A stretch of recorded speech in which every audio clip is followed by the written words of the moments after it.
Minha sogra se levantou no meio do jantar de gala, rodeada pela elite de São Paulo, e anunciou para todos os empresários presentes que eu era uma oportunista pobre que havia enganado seu filho.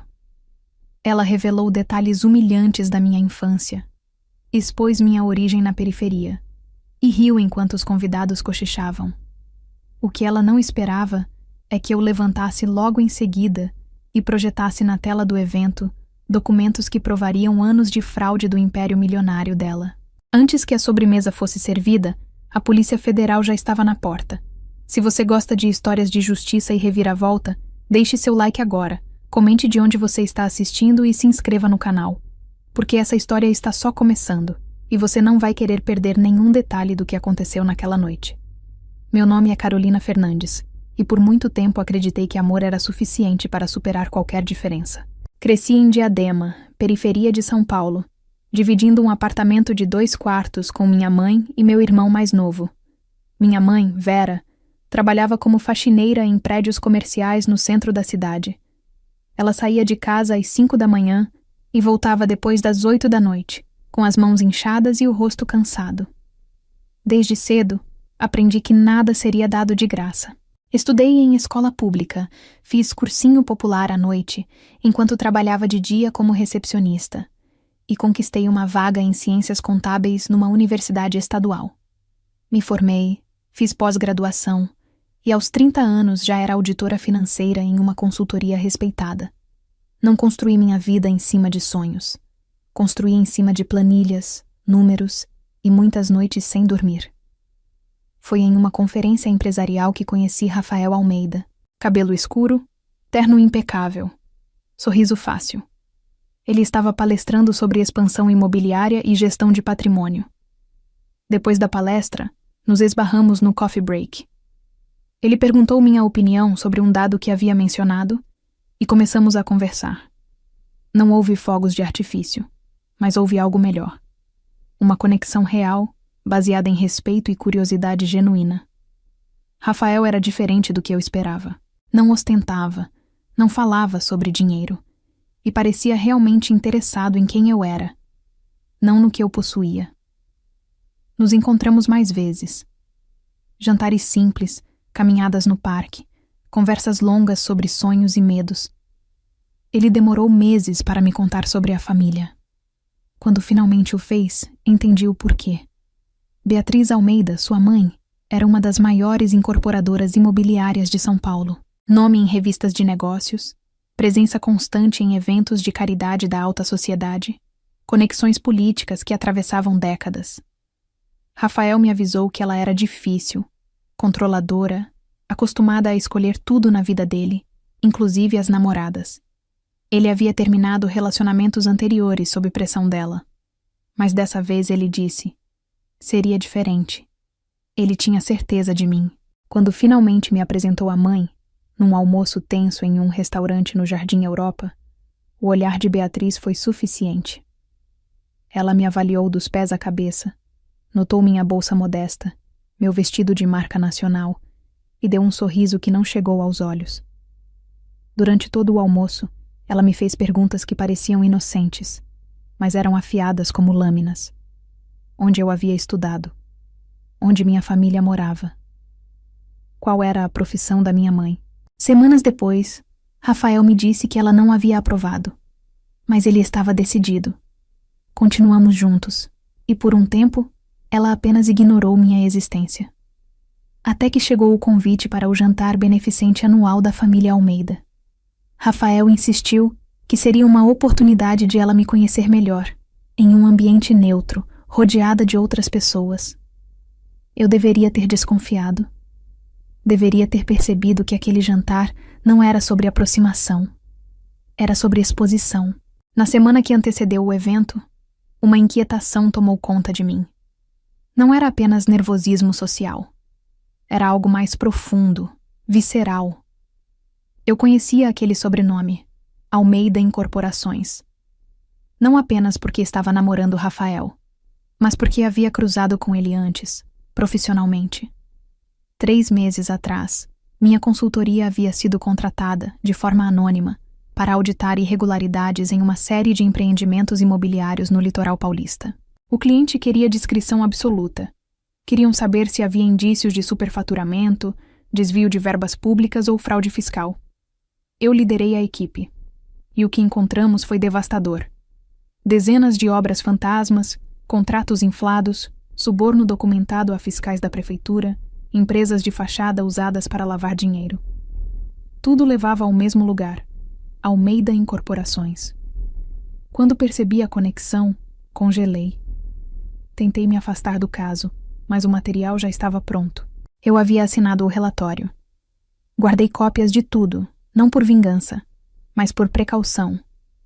Trabalhando com auditoria, você aprende que segredos bem guardados são perigosos quando explodem.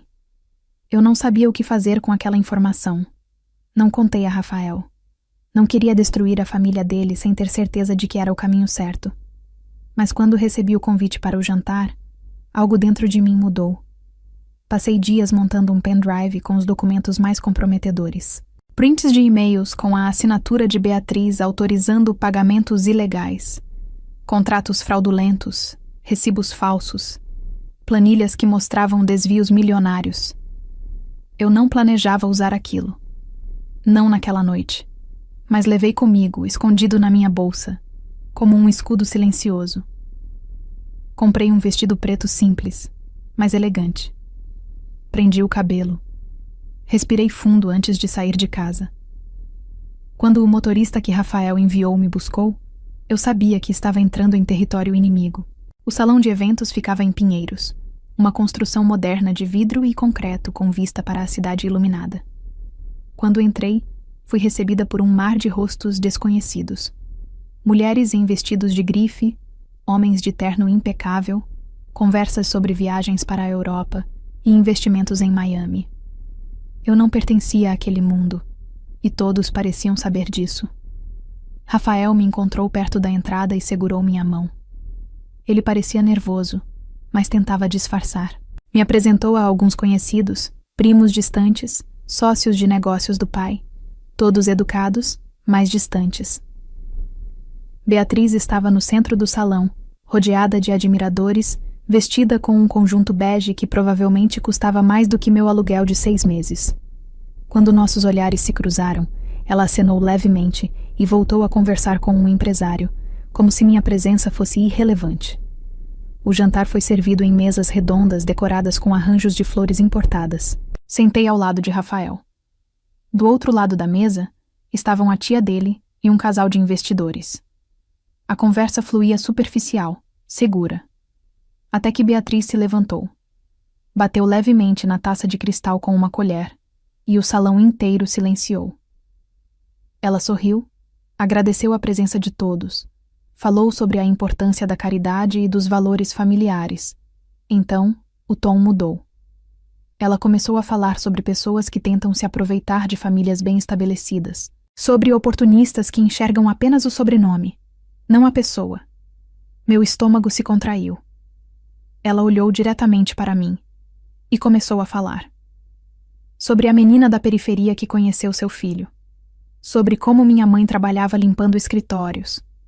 Sobre como eu havia pedido roupas emprestadas para vir ao jantar. Mentira completa, mas ninguém questionou.